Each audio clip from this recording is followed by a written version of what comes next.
Hello, in this video, we're focusing on the practical concepts that you can actually apply in the real business world. Hope you enjoy it. Let's get on with it. Welcome, everyone. Today, we're going to talk about an important idea in investing called the synergy trap. This is when people expect the combined value of two companies to be greater than the sum of their parts, like 2 + 2 = 5. But that's not always the case.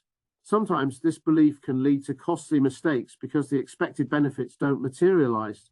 The image here shows building blocks, symbolizing how different elements need to come together carefully to create a strong foundation. It reminds us that putting pieces together doesn't automatically guarantee extra value unless each piece fits well and works efficiently in the new structure.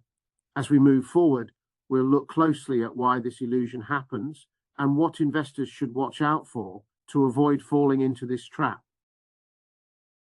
In mergers and acquisitions, the term synergy is often thrown around with the promise that combining two companies will create more value together than they could separately. Synergies can be real, such as cutting costs, expanding customer reach, improving pricing power, or speeding up innovation. However, the problem is that synergy is frequently used as a justification for paying a premium price for an acquisition, which can lead to trouble. This is what's called the synergy trap. Buyers tend to overestimate the gains the combined company will make, underestimate the challenges of integrating the businesses, and end up overpaying.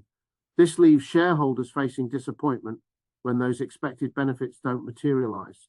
Research and expert analysis show that most deals fail to deliver on announced synergy targets, which often assume more than what can realistically be achieved just from scale. For investors, the important takeaway is that the promise of synergy itself doesn't create value. Only the actual delivered synergies do.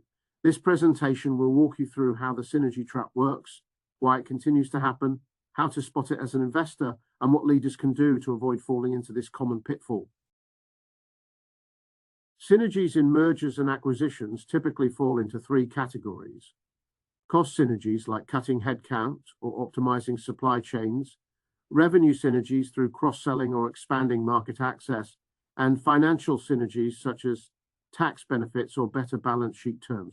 The real danger, or the so-called synergy trap, happens when the acquirer pays a big premium for the target company and assumes these synergy gains will definitely happen. In reality, integration is complicated, often political and costly, and synergy plans aren't guaranteed. Research from Bain shows many companies set high synergy targets just to justify the purchase price without solid benchmarks for what's achievable. From an investor's perspective, the key risk is paying the premium up front, while any synergy benefits are uncertain and come later. Sarua highlights that the premiums often include expected performance improvements that can far exceed what's realistically possible, making the whole deal risky. Synergies shouldn't be dismissed outright because when done well, they can create lasting advantages. This happens particularly when the deal strengthens a company's core strengths rather than just chasing growth for appearance's sake, involves clear operational overlap, keeps what made the acquired business valuable, and is supported by a strong, well-funded integration plan. Bain refers to companies that succeed in this area as synergy overachievers. They combine a focused deal rationale, data-driven targets, and robust performance improvement initiatives, rather than just cost-cutting to capture more value than just scale benefits. For leaders, synergies can help lower costs through economies of scale when the industry allows it, eliminate duplicated corporate roles like finance or IT, increase procurement power, broaden distribution channels, and speed up building capabilities in areas like digital or R&D. The key is recognizing that synergy isn't guaranteed. It's an outcome that depends on deliberate investment and effective change management to realize the expected value. When evaluating a deal with a significant premium, it's crucial to start by asking what exactly must go right to justify that cost. If a buyer is paying 30 to 50% more, they're expecting specific performance improvements that will cover that premium. It's important to assess how realistic these improvements are once you consider the challenges of integrating two companies and the competitive pressures they'll face. Ask practical questions like how the premium compares to similar deals, how much of the deal's value relies on synergies, whether synergy targets are clearly defined or vague, and if there's a clear timeline, cost, and owner responsible for achieving them. Additionally, it helps to separate scale synergies from transformation synergies. Scale synergies are more predictable and often come from efficiencies due to the combined size of the companies, but they're not costless. Transformation synergies, on the other hand, involve fundamental changes. These are harder, take longer, and usually face cultural resistance. If a company presents transformation synergies as easy and quick wins, that's a red flag signaling potential over-optimism or a synergy trap.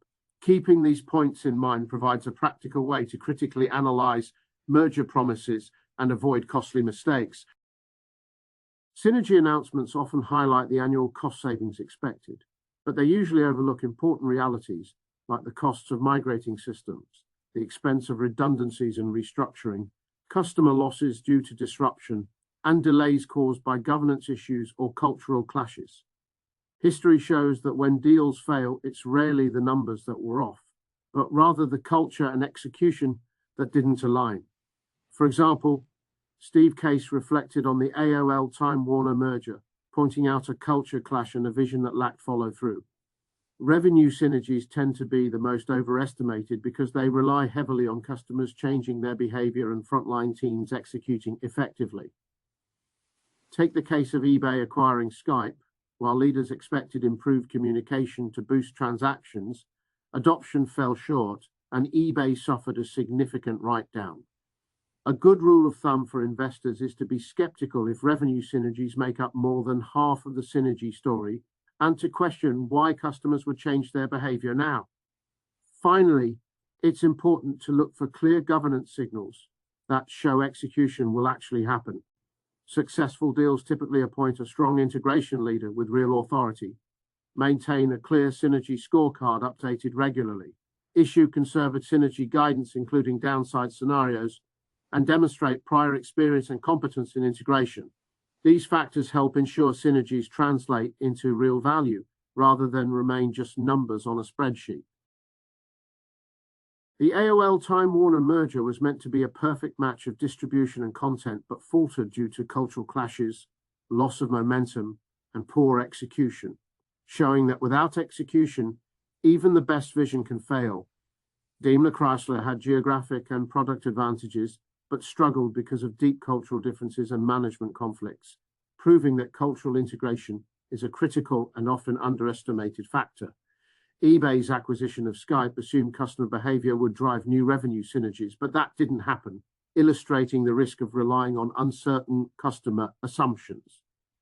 Lastly, Quaker Oats thought it could apply its successful strategies to Snapple, but this approach underestimated the unique brand dynamics, ultimately harming what customers loved about Snapple. These examples highlight that synergy success depends not just on strategy, but heavily on execution, culture, and realistic assumptions about customer response. When evaluating a deal announcement, an investor can use a straightforward scoring system based on 4 key factors. First, premium pressure looks at how high the acquisition premium is.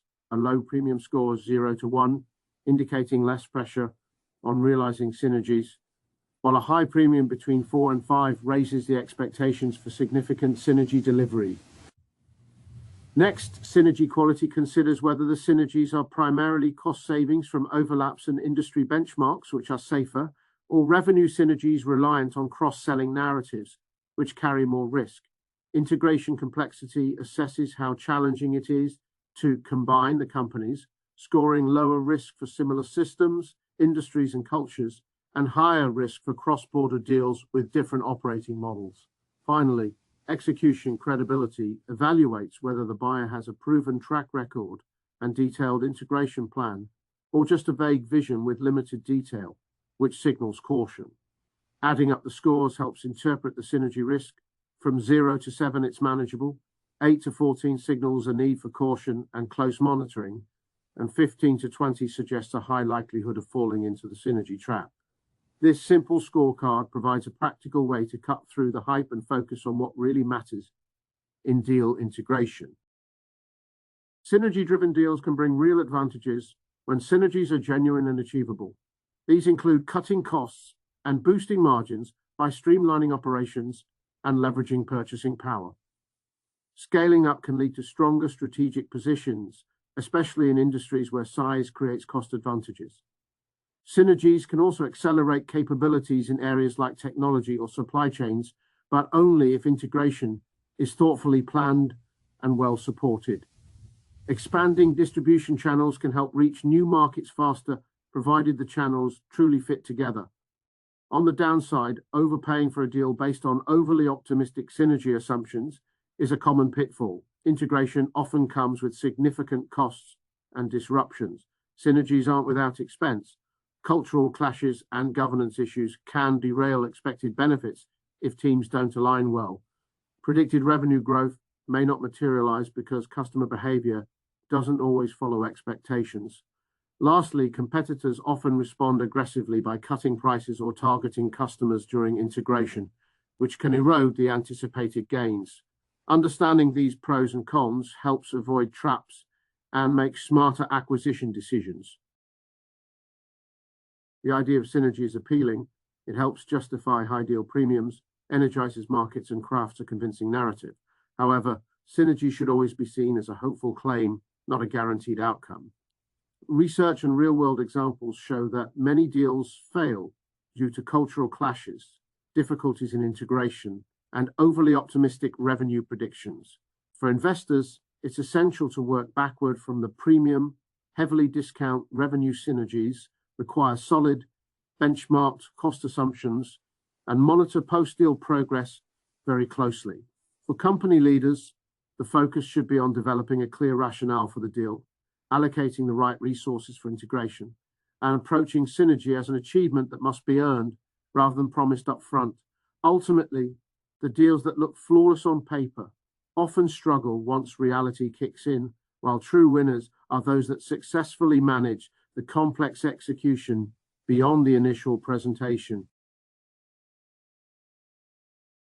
If you found this video useful, there's plenty of more business and finance videos on the channel that you'll enjoy watching and get great practical value from.